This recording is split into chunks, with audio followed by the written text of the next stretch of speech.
nanone nongere nsabe mukobwa wanje Ana Marie kwegera hano tukafatikanya. Asoma neza, azi gusoma neza pepe.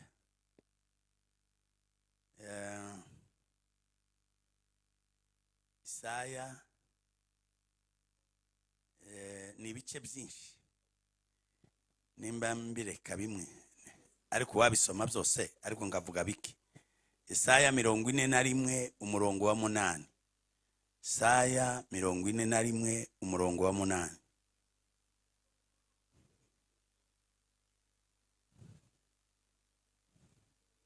Ariko weho Isirayeli umugaragu wanjye, Yakobo natoranije, rubyaro rwa Abrahamu inshuti yanjye, weho nahamagaye nkagukura mu mpera z'isi no mu mfuruka zayo, nkakubwira nti uri umugaragu wanjye, naragutoranije sinaguciye.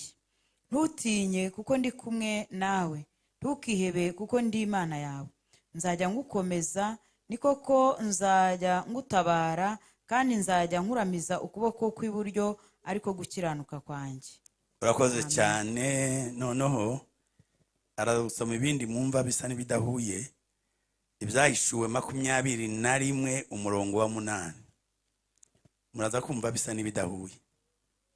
Ariko abanyabwoba n'abatizera, n'abakora ibizira, n'abicanyi, n'abasambanyi, n'abarozi, n'abasenga ibishushanyo, n'abanyabinyoma bose, umugabane wabo uzaba mu nyanja yaka umuriro n'amazuku, ariyo rupfu rwa kabiri. Noneho Abafilipi igice cya mbere umurongo wa 28.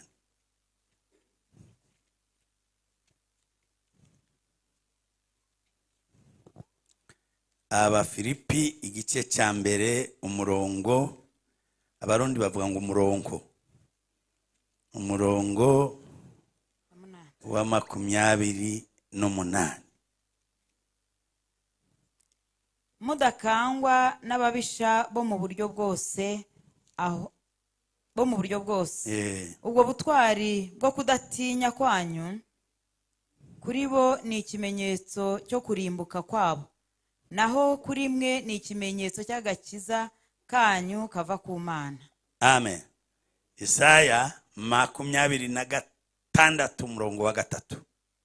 Ni igice cyiza kiraryoshye. 26 umurongo wa 3. Ugushikamijeho umutima uzamurinda abe amahoro masa, kuko akwiringiye. Yego. Ariko bashaka waje hariya muba Abatesalonike 16, Mariko 16 umurongo wa 20. Mariko 16 umurongo wa 20. Ni umusomyi mwiza kandi akamenya n'igicaho kiri.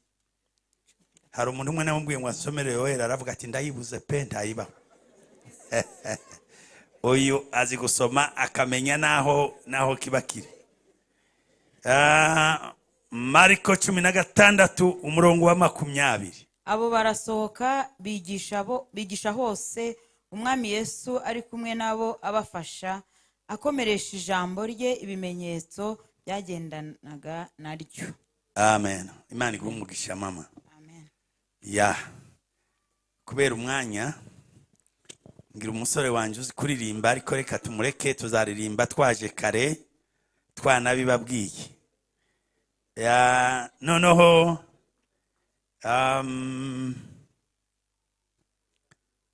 kare abo twabanye twari dufite ubutumwa bugiye gusa n'ubu, ni nka mwene wabo wabugufi. Kandi sinzi igituma muri iyi minsi izo message nazihawe.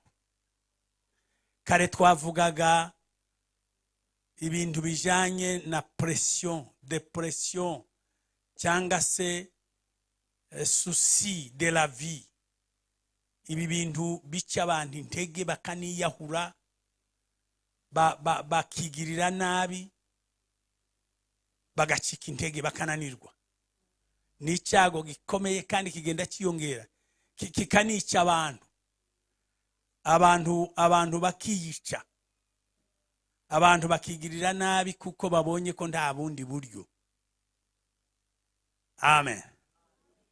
Ariko harako ntavuze kare, nari navuze kugumisha amaso, gutumbira amaso, guhoza amaso kuri Yesu.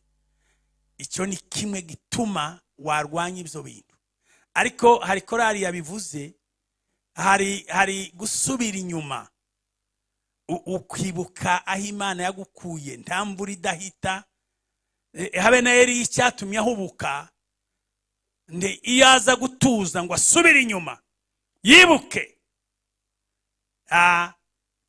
kumbuka kwicara ugasubiza umutima mu nda, ukibuka aho Imana ibyo Imana yagukoreye.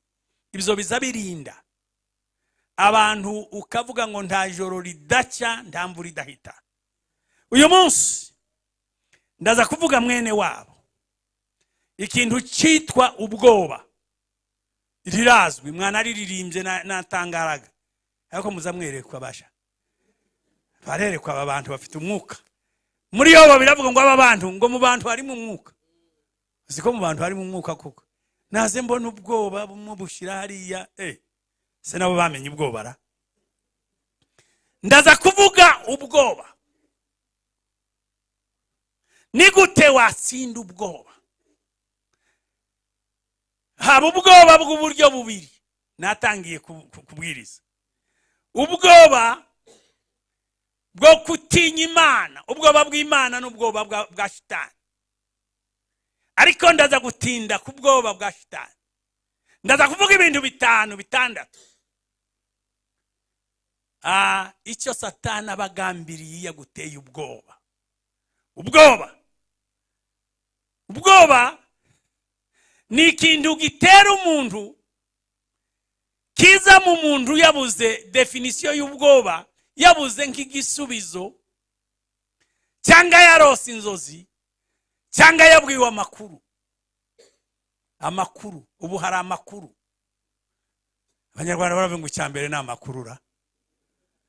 Ayo makuru hari igihe aguharibisha, akwangiza. Nicyo gituma wari ukwiriye kumenya n'amakuru wumva utindaho. Hari amakuru, breaking news. Muzamubwira ngo ni breaking news, mukagira ngo nayi Imana, ngo hapfuye abantu, kandi kiza kibana ngo hapfuye abantu bangahera, ntibabaza bakize bakabaza bapfuye.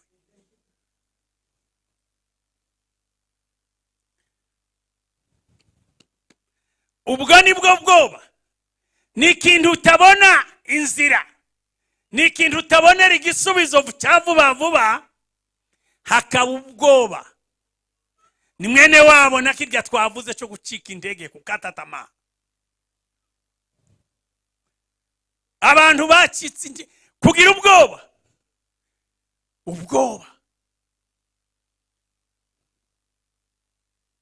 Ndaza kuba bibabwira ibintu icyo ubwoba bukora ku buzima busanzwe. Iyo tuvuga ibi bintu, hari ubwoba butera umuntu bw'urugo, bwo muri business, bwo kubaka inzu, bwo kubaka urugo no gushaka. Kare nabivuze ngo harabaza batinda bakagira ubwoba bwo kubaka, akibaza uko azagaburira abana atazi ko afite n'imbuto z'abana. Umuntu yatangira kugira ubwoba bw'abana atanazi ko abafite byibura.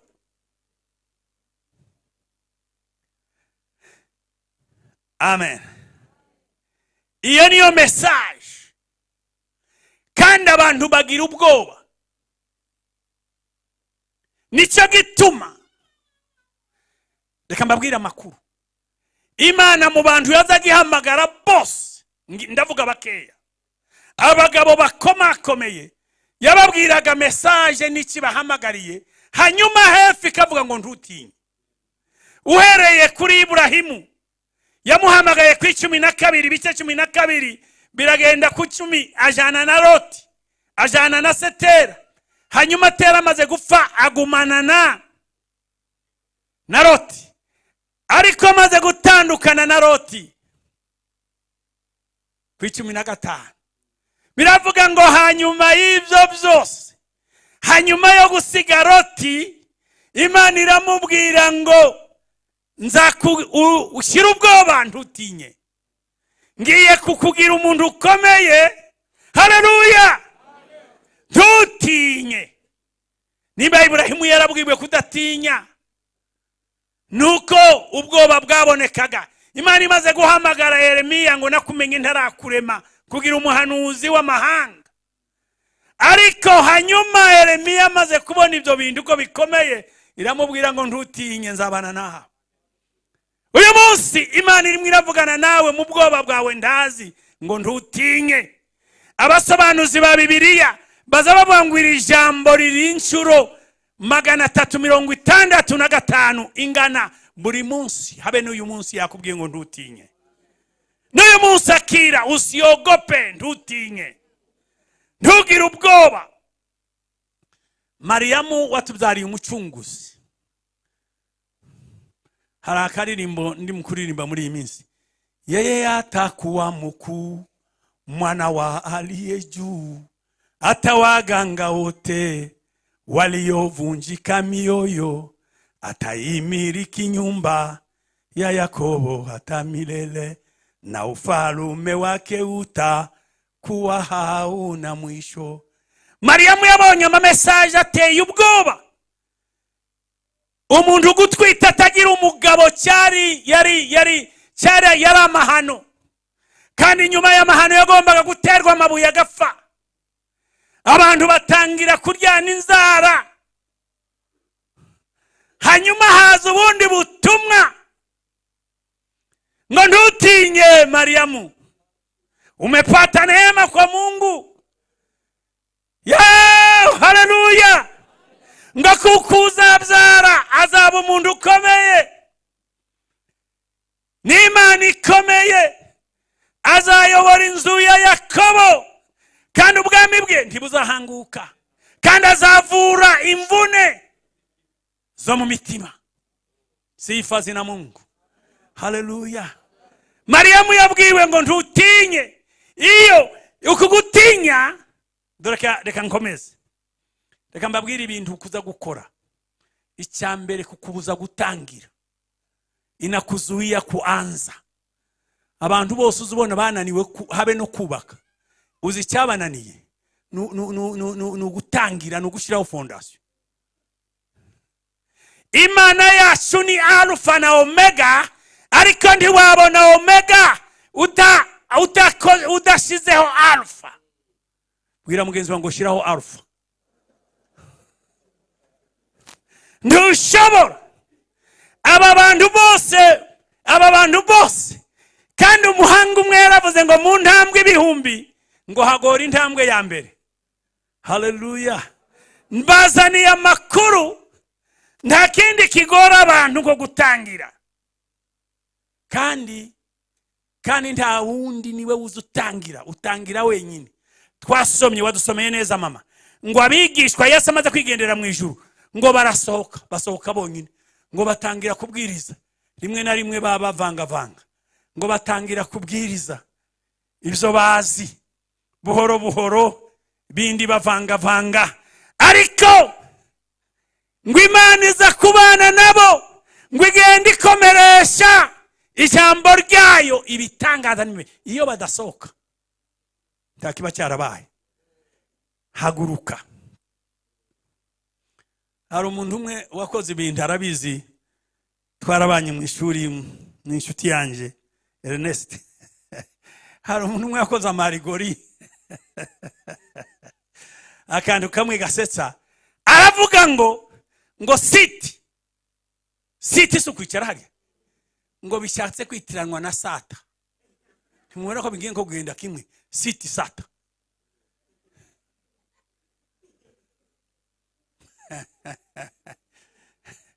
Arongera aravuga ngo naho go naho Imana ni yihaye. Aho ndimumva ko nabyo bigiye kwitiranwa. utwo no twarugori ntimutwandika ahantu. Reka mbabwire ukuri, nta kindi Satani akora mu buzima nukutubuza gutera intambwe. Abantu bose bakomakomeye, abantu bose bateye imbere mu buryo bw'umwuka ndetse no mu buryo bw'imitungo bubufatika, n'abantu bateye imbere, n'abantu bakoze utuntu tuvangavanga, n'abazunguzaji, abantu bakomakomeye benshi n'abazunguzaji. Humura, Imana izagusanga mu buzunguzaji, ariko ntizagusanga mu busongarere.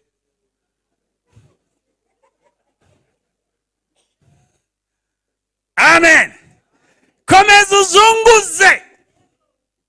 Navuze kare ngo kubita ibuye rikubita ugeze 10 riraza gusaduka, kandi buri kose gukubita ibuye habaye impact. Zunguza gusa, zunguza muri quartier, mesa imyenda y'abantu, Imana izagusangaho, ejo bundi bazakumesera yaho. Doye si cyubahiro. Ikintu Satani adatera ubwoba ni woga wa kuanza, kandi ntiwagera ku kintu udatangi. Reka mama, Imana iguha umugisha. Reka mbabwire amakuru. Yesu ni igitangaza. Yavuze amakuru y'itaranda 5 na zingahe, noneho n'umwe muharuma. Wa undi yari umwatiri, mugabo ndamuzi, Iremesha, reka ndubike, tiyaruhazunguza. Amakuru yabaye kuwabitsi utarazunguje, byibura ngo ahombe. Muza amakuru ye ati bamugirire nabi, hari ibintu bibi bimuvugwaho, ngo kandi n'urwo rufaranga barumwambure baruhe wa undi wazunguje. Yesu cyubahiro. Haleluya. Reka mbabwire amakuru. Umugambi wa Satani icyaza akora mu buzima ni ukugutera ubwoba bwo gutangira. Icya kabiri ni ukurema ibintu bibi muri wewe. Wari wabona uri mu modoka, ubuza wama wiyumvira ko mugiye kugira impanuka, akabiyo muyigira ngo nje nari nabimenye, ngo nari nabimenye pe, ukagira ngo nukwerekwaga, ahubwo uri umuhanuzi uhanura impanuka. Ariko mwakumvise ayo makuru ngo jewe nari nabyumvise pe. Yobu 3 ntabwo wahasomye mama, sinakubwiye. Yobu 3 ibice 3 murongo 25 ngo ibyo natinyaga nibyo bingezeho. Yobu yagiraga ubwoba, akaba umunsi abona abana bapfuye. Njyewe nabanye n'umudamu Buvira wiwacu, uramuzi na Ernest aramuzi, nyabibone ntumuzi se. Agira umwana umwe w'umukobwa, iyo twajaga mu kiriyo yazagarira ngo mahombi wanje we. Nakamubaza kuki tugiye ku kiriyo ukazuririra mahombi, ati ndabona mahombi ari wo wapfuye. Imana yaramurinze aracyariho mahombi. Amen. Amen.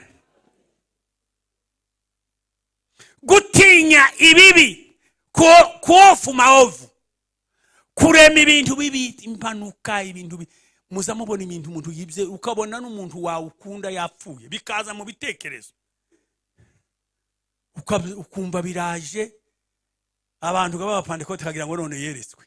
Ni Satani ushaka kube mbere yuko akora ikintu abanza kugipakizamwo cyamara, wamara kugishikira ukaba nabi, ugahinduka umuhanuzi ugihanura kikakubaho. Ariko ba waragize uruhari, ndaza gutanga ibintu nka 3 4 byo kurwanya iyo myuka. Ntabwo muri mwumva nakazi kanyu. Haleluya. Ubwoba ni igitangaza bwateye abagabo benshi b'Imana. Munsi umwe nzantanga abasirikare mu rugamba, Imana ibwira Gideyoni ati bazaba abagabo abafite ubwoba. Abagabo bikoze ku mutima bakumvura ate ibihumbi 10 by'ubwoba atabandi bakwiriye mu bwami bw'Imana. Toka abantu bafite ubwoba. Ese muzi ko ibintu byadindijwe n'abanyabwoba? Baragaruka ati jana bake badafite ubwoba. Abo kugeza ubwo ababwiye atahabe nabo baracyari benshi. Akoresha indi test ndaza kubabwira murayizi yo kunywa amazi abandi baje bagira aragabanya araelimina. Amen. Ndagira ngo nkubwire mwene data, kurema ibintu ukabyakira uburi umuhanuzi wabyo. Ibyo natinyaga uwo ni Yobu wavuze. Kandi Yobu njewe naje kubikurikirana ndasoma neza nsanga yagiraga ubwoba nyine. Ngo abana baragendaga ngo akavuga ati wenda bacumuye. Akazana amaturo akagira gute atereka mbanze yagiraga ubwoba ati ndizere. Iyo tuhavuga neza gusa ariko tuze turi kwitegereza dusome. Hallelujah. Kuwafu maovu gutinya ibintu ubwoba buza burema. Njewe nandaga numva amakuru y'abaringa sinari nyizi. Hanyuma ijoro rimwe ndi kumwe n'umuntu grafrere wo kwa data wacu arambwira ati hariya hari umuntu tukabona afite umupanga twunama twiruka kiruka inyuma yacu turiruka tumara imisozi naho ntawubaho nibaringa. Imana yaraturinze twaraguye ku giti kandi duhunga baringa. Bwira mugenzi wango wihunga baringa. Shira ubwoba. Imana ikumara ubwoba mu izina rya Yesu. Abishikamishije umutima izabarinda baba mahoro masa. Zushira ubwoba. Mu myaka ishize wanze haza injangwa. Abantu bakazibona bose hanyuma abahanuzi baraza ati zinjangwa ubuzima bwawe buri muri izi njangwa.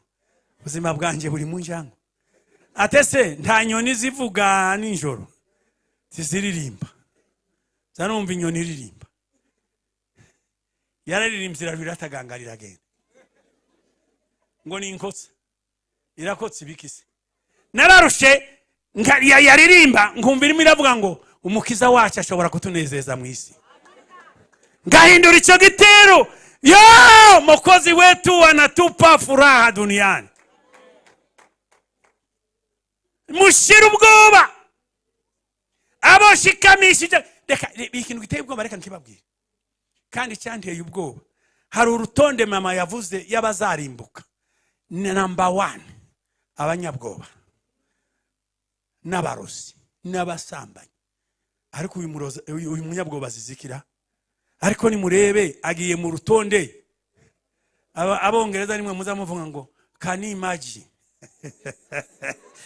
Reka babwire ese uyu munyabwoba aziziki. Namwe ni mutekereze uyu munyabwoba araziriki. Ubwoba gusa ngo ni mutuma aja mu rutonde rumwe n'abarozi n'abasambanyi. Ariko mwaretse ubwoba tukazigendera mu ijuru tugasanga Yesu.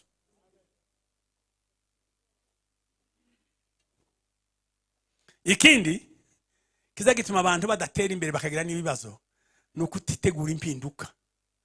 Tangira ibintu ndi bizakugeraho utaraba utiteguye kubyakira. Aho simpavuga cyane. Ariko reka nikomereze ku yindi ntambwe. Abazi Kiswahili cyitwa ngo ni kuzubutu. Ntabwo muza kukimenya ndagisobanura. Kera bazaga bavuga twiganye n'abana b'abakongomani ngo subutu wone. Subutu. Ngaho geza igerageza. Bankugerageza. Ibi bintu intambwe Satani azakoresha nukwanga ko kandi kusubutu nugukora ibintu birenze ubushobozi bwawe, nugukora ibintu birenze imibare yawe. Niba ushaka, reka mbabwire, ibanga ryo kuba umwami kwa Dawudi kwari uguhangara Goliyati. Iyo wa munsi Dawudi ananirwa guhangara umuntu wibuye n'umuhumetso kuza gutera umugabo w'imetero zingana gute, yari kwigerezaho. Ni riske. Sinzi ko bazavuga ngo high risk high kwa.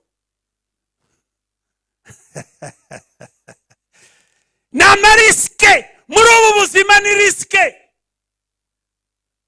Abafaransa bazavuga ngo kine riske rie nari.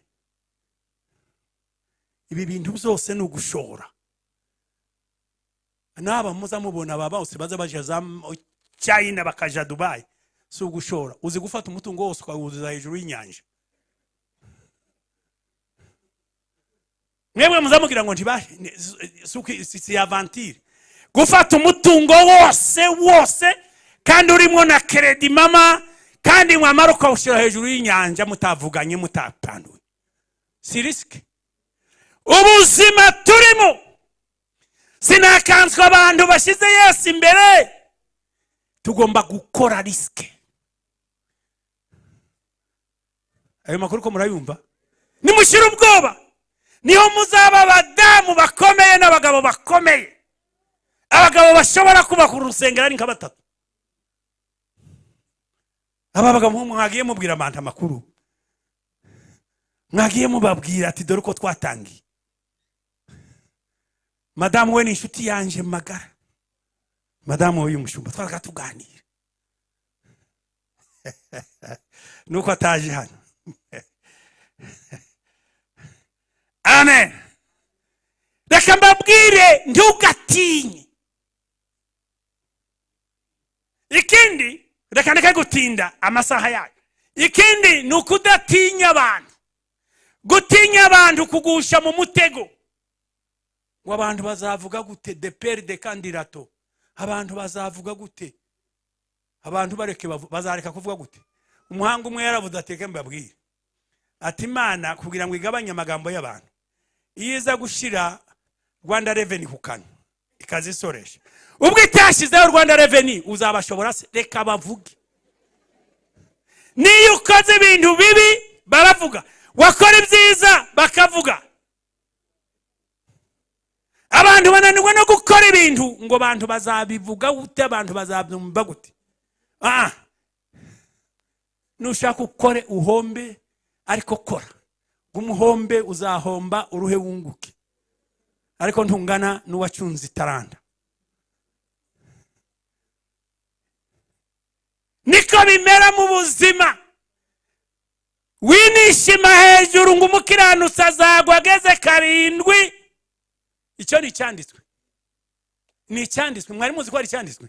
Azikubita hasi ageze 7 ngo ariko yongera hagarare. Umuntu wakoze ampule, umugabo wakoze ampule hari ngo yakoze amampule 1000 yose apfa. Haje gukira ampule y'1001. Warahombye, wari wahombza ungugezi 1000 mutahushira. Ufata muri sako ufasha mu kimina.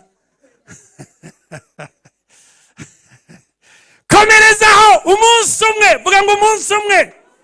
Umunsi umwe uzabona bikunda. Dufite inararibonye. Umugabo witwa Ibrahimu Riko, nzasoma ibitabo. Yari yamamaje aratsindwa. Noneho hanyuma umugore we Sheri warafa. Yiyamamaza ku busenateri aratsindwa. Ariko ntiyacika intege. Noneho bwa nyuma ariyamamaza aba perezida wa Tazini. Ubundi munimo mumumva neza. Nageze Amerika. Ibintu bikomeye warahabonye. Ibintu byaho bikomeye bazabe bimwitirira Ibrahimu Riko. Yasize amateka akomeye, niwe wabaye perezida w'umurokore. Ariko yaratsinzwe aratsindwa. Korari yo mugatengizi bo ntukihe bugihumeka.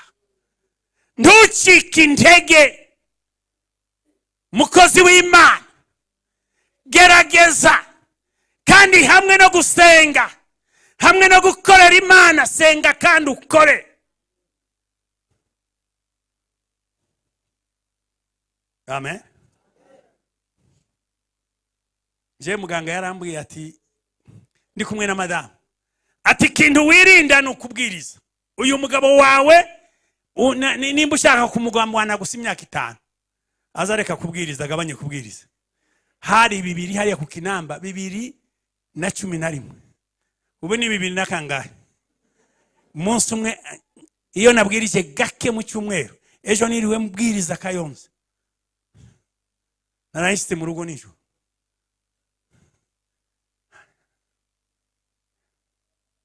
Kuko byavuze umuntu, ntabwo ari Imana. Shira ubwoba nibushire. Nabazaniye message, ikintu cyose kigutera ubwoba uvuge ngo mva imbere wa bwoba we, namaramaje pe. Haleluya. Nibushira ubwoba. Ngiyi message mbazaniye, shira ubwoba. Abantu bose b'Imana barabwiwe ngo shira ubwoba, shira ubwoba. Amen. Ese waruzi narimvuze ngo Dawudi kugira ngo abe umwami habaye muri riske, kuza kurisika.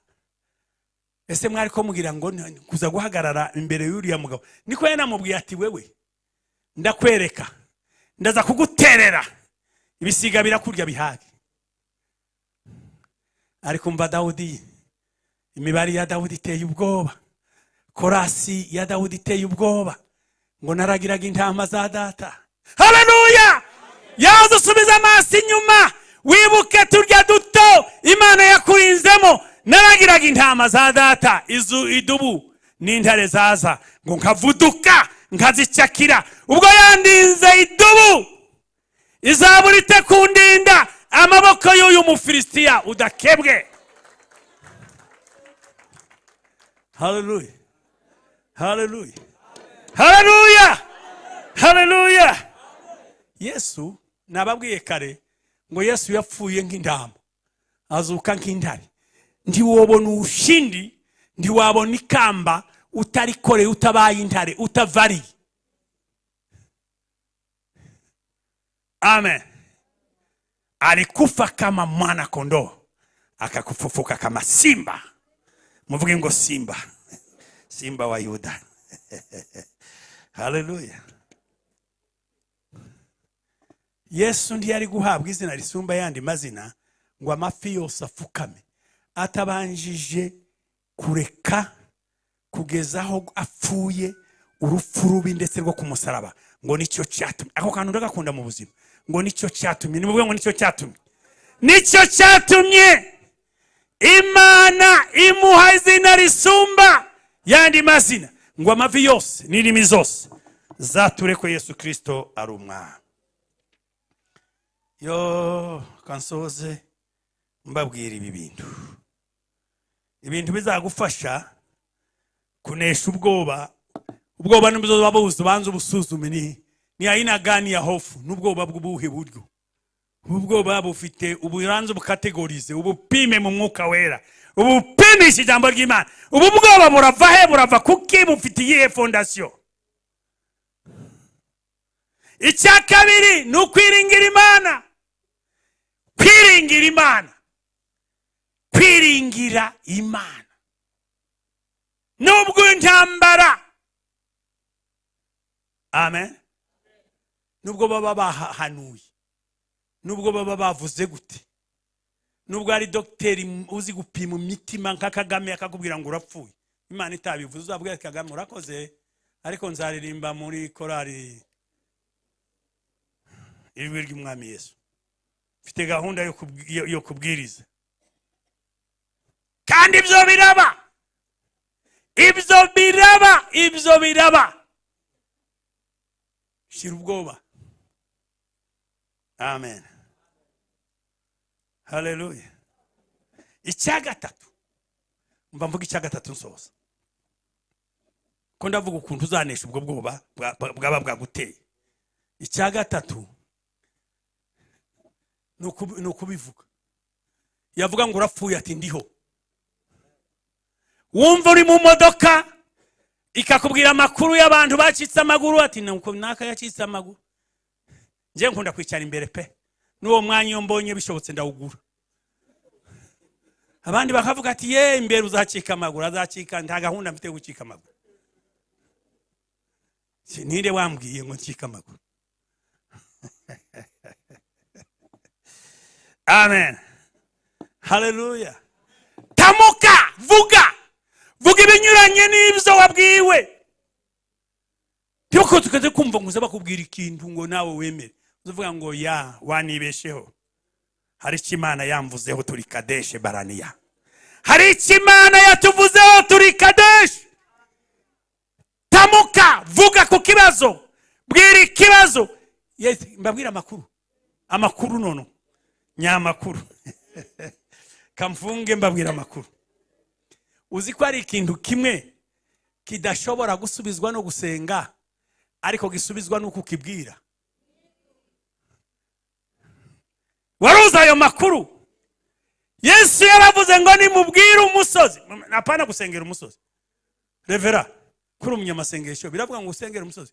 N'ugusengera uzakomeza ubu umusozi. Ariko nimubwire umusozi.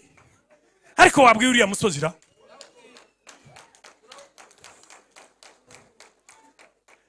Satani nakubwira ngo nta mugabo uzabona, uze gukora invitation, uzandikeho Yesu. Ega barako turi nkabasazi.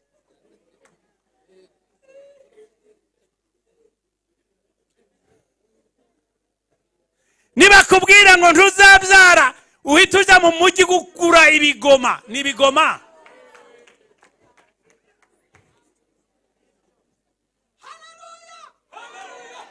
Ugura ibigoma uzabyara. Ituma batwita. Yatumite batabyara. N'Imana izitangiza kandi gasoza. Ariko ugomba gushiraho Alpha Omega na ikaza ko kanya. Muhaguruke dusenge.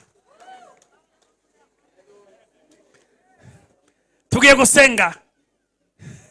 Olivier ngwino hano tuvuge Imana ikomeye kanya gato.